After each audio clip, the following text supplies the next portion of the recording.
Menteri Koordinator Infrastruktur dan Pengembangan Kewilayahan Agus Harimurti Yudhoyono mengungkap nasib proyek pembangunan Ibu Kota Negara Nusantara di masa pemerintahan Presiden Prabowo Subianto.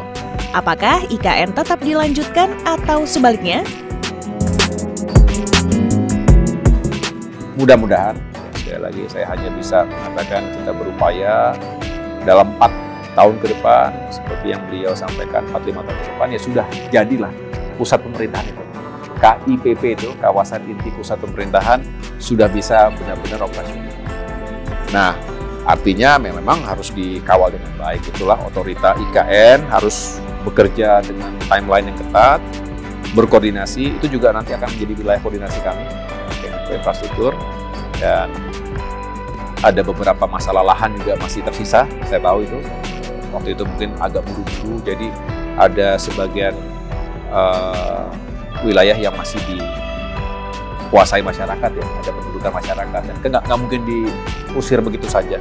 Harus ketemu untuk win-win solution-nya seperti apa, agar mereka juga diperlakukan dengan baik dan baik. Tapi sejauh ini saya melihat beliau, Pak Presiden juga masih spiritnya sama untuk menyelesaikan itu dengan baik. Nah, yang lain-lain yang tadinya dibayangkan akan menjadi Center for Financial District, nah itu bisa belakangan. Artinya jangan terpatri ke sana. Nanti kita sendiri yang akan tercekik gitu, karena ya ini kan butuh proses. Apalagi ini sesuatu yang baru benar dibuka kan. Bisa lihat Canberra, itu juga sekian lama baru bisa benar-benar berfungsi sebagai pusat pemerintahan.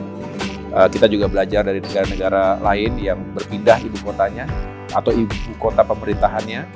Nah, Malaysia ada Putrajaya, Brasil ada Rio ya, dan Brasilia ya, Kazakhstan itu ada Astana dan lain sebagainya. Jadi ada yang sukses, ada yang tidak begitu sukses. Nah, kita nggak boleh menjadi yang gagal. Kita harus sukses tentu dengan perencanaan yang baik dan semuanya dihitung dengan prudent.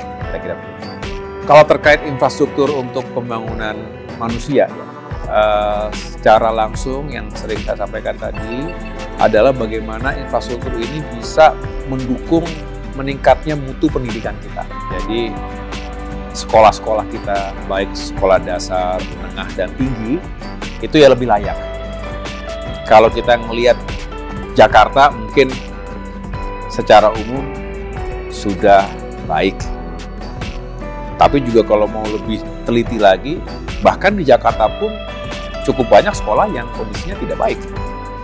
Nah, ini yang perlu kita tekankan juga kepada pemerintah daerah untuk mengalokasikan APBD-nya juga untuk perbaikan-perbaikan, revitalisasi sekolah-sekolah. Nah, selebihnya tadi aspek kesehatan. Jadi percuma punya gedung-gedung tinggi kalau masyarakatnya kondisi kesehatannya tidak baik atau rentan.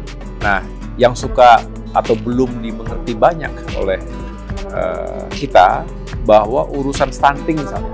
Stunting itu bukan hanya karena kurang makan. Program makan bergizi bagus sekali. Kalau jalan, kalau ini sukses, ini akan signifikan tadi buat kesehatan masyarakat, tapi juga akan terjadi roda ekonomi daerah untuk pasokan makanan, dapur-dapur dan distribusinya begitu. Tapi juga tadi stunting, urusan kesehatan itu juga urusan dengan sanitasi, dengan kebersihan, dengan air bersih. Itu adanya di kita. Di PU itu ada namanya SDA, Direktorat Jenderal Sumber Daya Air. Betul ya?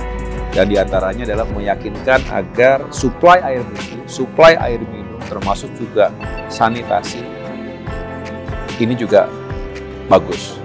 Waste management juga harus ditingkatkan. Itu semua langsung kena manusianya. Nah, tadi kembali kepada jangan hanya yang mercusuar atau yang megah-megah, tapi langsung menyentuh ke situ. Bukan berarti kita tidak melanjutkan apa yang sudah dibangun selama ini. Jadi kita benar-benar harus pas menempatkan prioritas ini sehingga setiap rupiah yang dikeluarkan untuk infrastruktur, setiap rupiah uang rakyat ini benar-benar tepat sasaran dan tepat guna.